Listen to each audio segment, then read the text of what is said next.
Hey, College Success! Welcome to week 8 of the semester, which runs from March 8th through the 14th, which also means we are halfway done with the course as soon as this week is over. So we are going to be, as I mentioned, in week 8. So let me click here. We're going to head on down. In week 7, we introduced chapter 3. Week 8 is the continuation of that chapter. So you can see here you have 2 assignments this week, and then the final project is actually going to be in a separate video. I will just quickly kind of talk to you about it and show you where those are located, but the final project is all going to be in its own folder. All right, so in terms of materials, the chapter 3, as I said, was in week 7, so I'm not going to go through the whole lecture again. You can revisit week 7 video for that. I have left it open for you to view, but week 7, as a quick refresher, talked about how memory works. You took the memory survey where you kind of like practice a memory technique, and it went through, the process of memory where we have to encode, work on it in short term and get it to our long-term memory, and we can do that through different storage techniques such as chunking, elaboration, mnemonics. So we went through that, and then ultimately at the end you want to be able to retrieve that information from your long-term memory so you can use it when needed. The chapter also talked about active reading strategies, what to do before, during, and after you read in order to lay a better foundation for comprehension and ultimately to be able to apply that information in different situations. And so part of that meant you have to have some prior knowledge. You want to be able to employ some reading strategies throughout the different processes of the reading process, before where you preview and you question, during where you read and you chunk and you annotate and you highlight, and then after when you spend some time reviewing and kind of going over your notes, which leads us to kind of this next section, which we talked about note-taking and how to be best prepared for class, some importance of note-taking as well as different methods of taking notes, and then some different tips that you could employ while taking notes, specifically in a classroom setting, but these could also apply to a virtual setting as well.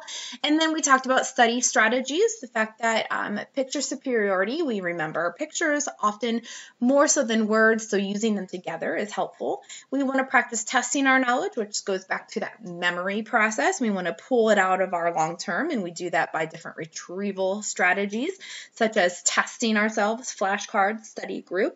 And teaching is one of the most powerful ways to learn the information. Finally, study groups are an effective way to study, and whenever you do study, whether it's individually or on your own, you want to have a nice study plan in place.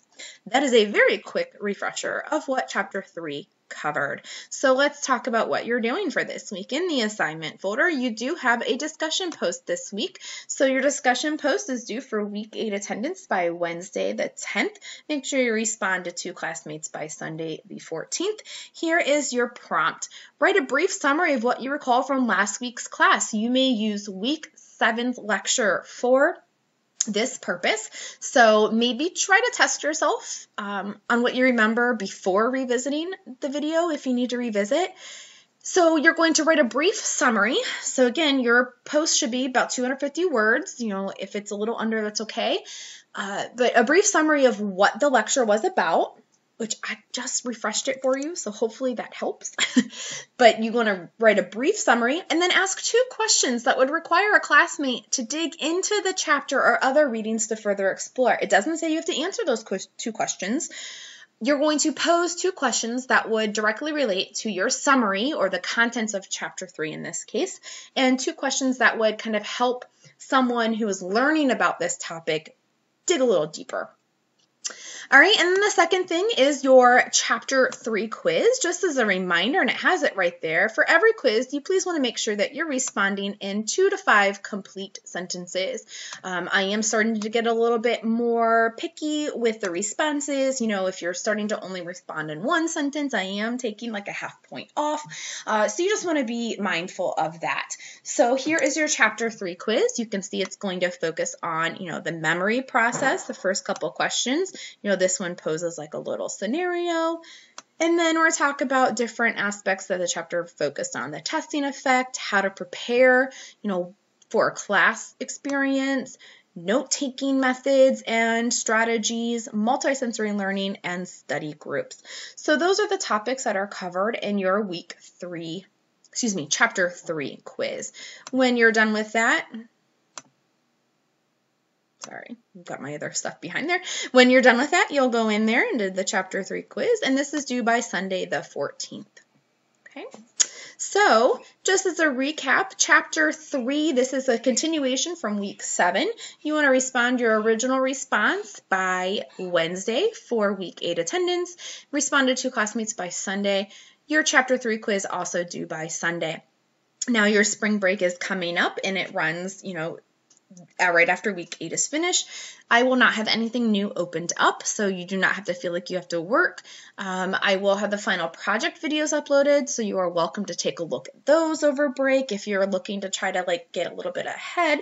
But our class will pick up on Monday, March 22nd for week 9. All right, so real quickly, while we're talking about the final project, you can see part of this week was to look at final project steps 1 and 2. So in the materials folder, you will see the final project directions, and these are going to be located in a few different places, so you don't have to worry about necessarily finding them every time. All right, so here is your final project. These are the directions. You can see it has the steps. If you are taking this for honors credit, let me know, because there's a separate, or check in with me, there's a separate, more detailed project. Okay, and then you see there is a rubric that goes along with this. Now, this is one place you can get the directions, but here in our lessons area, right after week 8, I have to scroll through all these as usual here, there is a folder just for final projects. So you will click in here, it says Final Project Videos. There's another place for the directions, and I have broken it down into steps 1 and 2, steps 3 and 4, step 5, and the whole review, and ultimately the Dropbox. Now this is not due until the very end of the semester, but because there are different steps, I like to start talking about it about the halfway point of the semester. So I will have in week 8 the final project steps 1 and 2 open for you to start looking at and reviewing. So again, they are in their own place for you to view and reference. And although, again, you have until the end of the semester, I always do recommend that students get started early.